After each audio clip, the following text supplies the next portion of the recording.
నేను ఏ ఒక్క వ్యక్తి గురించి కానీ బయట కానీ మీడియా ముఖంగా కానీ పబ్లిక్లో ఎలక్షన్స్ టైంలో కానీ ఎలక్షన్స్ అయిపోయిన తర్వాత కానీ ప్రైవేట్గా కానీ ఎక్కడా కూడా నేను ఏ వ్యక్తి గురించి మాట్లాడింది లేదు, ఏ వ్యక్తి గురించి తప్పుగా ఎవరి దగ్గర మాట్లాడింది లేదు.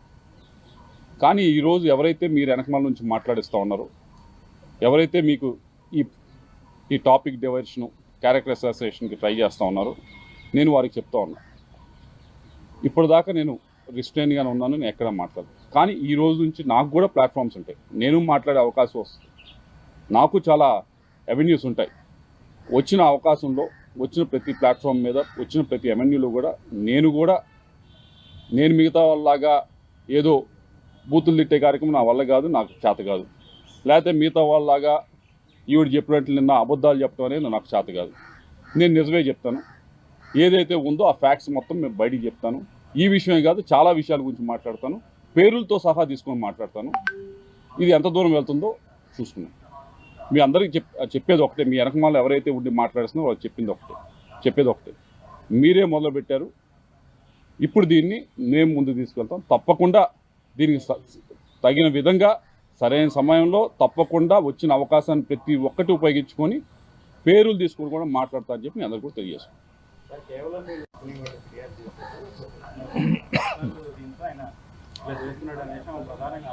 అమ్మ, ఈ కంపెనీ వాళ్ళ గురించి చెప్తూ ఏం చెప్పారంటే, ఒకటి వీళ్ళు తెలుగుదేశం నాయకులు అందుకని వీళ్ళు కేసు పెట్టారు అని చెప్తారు. ఈ కేసు పెట్టింది ఈ రోజు కాదు నాయన, దీని గురించి మాట్లాడింది ఈ రోజు కాదు, దీని గురించి మాట్లాడింది అప్పుడే మాట్లాడేది. అండ్ ఎస్పీ జాషువా గారు ఇచ్చిన స్టేట్మెంట్ ఉంది, ఆవిడ ఇచ్చిన స్టేట్మెంట్ కూడా ఉంది, ఇచ్చిన స్టేట్మెంట్ ఉంది. సరే, వీళ్ళు అంటే టీడీపీ నాయకులు అనుకోండి, నేను కొన్ని పేర్లు చెబుతాను.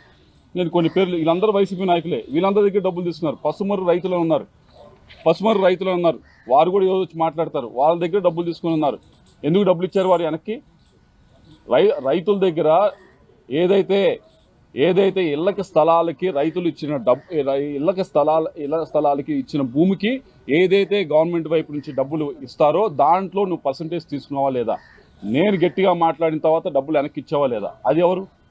అది టీడీపీ నాయకులా? అది ఎవరు? మరి ఎవరి దగ్గర డబ్బులు తీసుకుంది? మరి పోతారం భాష అనే వ్యక్తి ఈయన దగ్గర డబ్బులు తీసుకున్నారు, ఇప్పటిదాకా ఇవ్వలేదు. శంకర్రావు ఎంపీపీగా ఉన్నాడు, ఈయన దగ్గర డబ్బులు తీసుకున్నారు, ఇప్పటిదాకా ఇవ్వలేదు. జెడ్పీటీసీగా ఉన్నాడు ముక్తావాస్ అనే వ్యక్తి, ఈయన దగ్గర డబ్బులు తీసుకున్నారు, ఇవ్వలేదు. గోల్డ్ సీను వైస్ చైర్మన్గా ఉన్నాడు, ఈయన దగ్గర డబ్బులు తీసుకున్నారు. ఇవన్నీ తక్కువ కాదు, 2 కోట్లు 3 కోట్లు ఇవ్వలేదు. మున్నంగి రత్తారెడ్డి అనే వ్యక్తి దగ్గర డబ్బు తీసుకున్నారు, ఇవ్వలేదు. వీళ్ళందరూ అబ్బాస్ ఖాన్ వీళ్ళ దగ్గర డబ్బు తీసుకున్నారు. సత్తా వేములయ్య, నాగయ్య, రాజేష్ నాయుడు, గట్టా హేమ, ప్రదీప్, వీళ్ళందరూ కూడా నీతో పాటు తిరిగిన వారు, నీతో పాటు పనిచేసిన వాళ్ళు. వీళ్ళందరి దగ్గర డబ్బులు తీసుకొని, వీళ్ళందరి దగ్గర డబ్బులు ఎగ్గొట్టి, వీళ్ళందరినీ కూడా బెదిరించి అధికారాన్ని అడ్డు పెట్టుకొని, ఇవన్నీ వీళ్ళందరూ కూడా టీడీపీ నాయకులేనా? వీళ్ళందరూ నీ చుట్టూ ఉన్న వాళ్ళే కదా మొన్నటిదాకా. వీరందరికీ ఏం సమాధానం చెప్తారు మీరు? ఇవన్నీ నిజం కదా? వీటన్నిటికంటే ముఖ్యమైనది పసుమర్రు రైతుల దగ్గర ఎందుకు డబ్బులు తీసుకున్నారు? ఎందుకు వెనక్కి ఇచ్చారు అసలు? ఇంకొకటి, మీరు నిజంగా డబ్బులు తీసుకోపోయి ఉంటే నా దగ్గరికి 10 రోజుల క్రితం ఒక వ్యక్తిని ఎందుకు పంపించారు? ఈ కేసు ఆపండి, మేము ఎవరికైతే వారికి స్టోన్ క్రషర్స్ ఉన్నారో వారికి డబ్బులు ఇస్తాము అని చెప్పి మా దగ్గరికి ఎందుకు వ్యక్తిని పంపించారు? ఎందుకు పంపించారు? అప్పటికీ చెప్పారు. ఆ మధ్యవర్తిని పంపించి చెప్పడం కూడా ఏం చెప్పారంటే, మేము గుంటూరులో కౌన్సిలర్ ఉన్నాడు, ఆ వ్యక్తి దగ్గర దుర్గారావు అనే కౌన్సిలర్ ఎవరు ఉన్నారు, ఆ వ్యక్తి దగ్గర మేము ఇవ్వాల్సిన డబ్బులు మేము పెడతాము, ఈ కేసు వెనక్కి తీసుకోండి, తీసుకుంటే కనుక మేము ఈ డబ్బులు ఇచ్చేస్తామని చెప్పి. మరి మీరు తప్పు చేయనప్పుడు ఇవన్నీ ఎందుకు చేశారు? ఇది చేయలేదని చెప్పండి. మీరు మనిషిని పంపించలేదు, మధ్యవర్తిని పంపించలేదని చెప్పండి. ఇవన్నీ ఒక తప్పు తర్వాత మీరు చేసి దానిపైన వాళ్ళు స్టోన్ క్రషర్స్ వాళ్ళు వెళ్ళారు, పోలీసులు కేసు పెట్టారు, దాన్ని ముందుకు తీసుకువెళ్తామంటే ఇదేదో మేము రెడ్ బుక్ రాజ్యాంగం అంటారు, బ్లూ బుక్ రాజ్యాంగం. ఇది ఎక్కడి? వీళ్ళందరికీ మరి సమాధానం చెప్తే వీళ్ళందరి దగ్గర డబ్బులు తీసుకొని వీళ్ళ పరిస్థితి ఏంది? వీళ్ళందరూ కూడా మరి ఇదేం పద్ధతి? కాబట్టి ఒకసారి మాట్లాడే ముందు మనం ఏం చేసాము, మనం నిజం మాట్లాడుతున్నామా అబద్ధం మాట్లాడుతున్నామా బేరీజ్ వేసుకొని మాట్లాడితే బెటర్. దాన్ని తప్పి మాట్లాడితే తప్పకుండా అన్ని బయటకు వస్తాయి. మీరు కాల్ డేటా తీశారు, కాల్ డేటా ద్వారానే నన్ను అసాసినేషన్ చేయాలని చెప్పుకుంటున్నారు, ఫ్యామిలీ మొత్తాన్ని బదనాం చేశారు.